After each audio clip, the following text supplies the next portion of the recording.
मसूर दाल बनाने का ये नया और अलग तरीका बहुत कम लोग जानते हैं। यकीन करें इतनी कुरकुरी और चटपटी दाल बनेगी कि गोश्त को भी पीछे छोड़ देगी।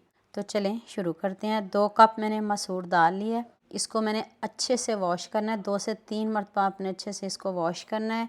पकाने से 10 से 15 मिनट पहले इसको भिगो लें। नेक्स्ट मैंने हाफ़ कप ऑयल लिया है। उसमें मैंने 1 टीस्पून साबुत ज़ीरा और छोटा सा दालचीनी का टुकड़ा, बड़ा ना लीजिएगा, बहुत कम लीजिएगा, वो आपने डालना है। उसके बाद 2 प्याज मीडियम साइज़ के चॉप करके डालेंगे। अब इधर प्याज का कलर डार्क ब्राउन नहीं करना। कुछ सब्जियों में प्याज का कलर बहुत ज़्यादा डार्क नहीं करते। लाइट सा कलर चेंज हो जाए फिर हम इसमें 1 चम्मच अदरक लहसुन का पेस्ट शामिल कर देंगे। अब आपने इसमें 2 टमाटर लेने हैं, उसको भी आपने चॉप करके ही डालना है। साथ में 2 सब्ज़ मिर्च डाल दें।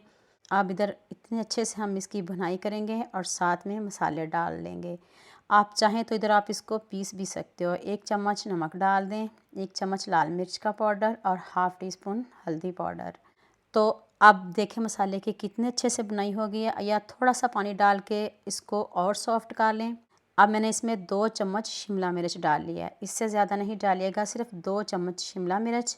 तो अब मैंने इसमें 2 कप मसूर दाल शामिल कर दिए। अब इसकी बहुत अच्छे से इधर बुनाई करेंगे 2 से 3 मिनट, ज़्यादा नहीं करनी। मेरा गला ख़राब है और आपकी दुआओं की वजह से माशाल्लाह से ठीक हो रहा है। आप सबकी दुआओं का बहुत बहुत शुक्रिया।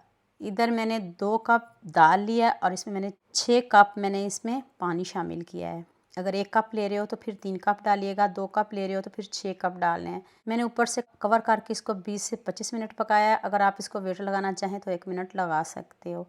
मैंने इसका सारा पानी खुश्क कर दिया है। अगर आप हल्की सी ग्रेवी रखना चाहते हो तो रख सकते हो। 1 चम्मच धनिया पाउडर डाल दें, 1 टीस्पून चाट मसाला पाउडर। इसमें मैंने गरम मसाला नहीं शामिल किया। मैं पानी को और खुश्क कर लूँगी, फिर हम इसमें खूब सारा सब्ज़ धनिया डालेंगे। हाँ, मुझे जल्दी से ये भी बता दें मुझे किन किन मुल्कों और किन किन शहरों से देख रहे हैं। मुझे बहुत खुशी होती है जब आपके फ़ेसबुक और यूट्यूब पर खूबसूरत से कमेंट पढ़ती हूँ। आप सबका खूबसूरत कमेंट करने का बहुत बहुत शुक्रिया और आप सबके लिए भी दिल से दुआ है मेरी, आप भी हमेशा खुश रहें और हमेशा मेरे साथ ऐसे जुड़े रहें। लीजिए जी, मज़ेदार सी हमारी दाल रेडी है। आप गर्मा गर्म रोटी के साथ लें, चावल के साथ लें, जैसे आप लाइक करते हो आप खा सकते हो। दुआ में याद रखिएगा।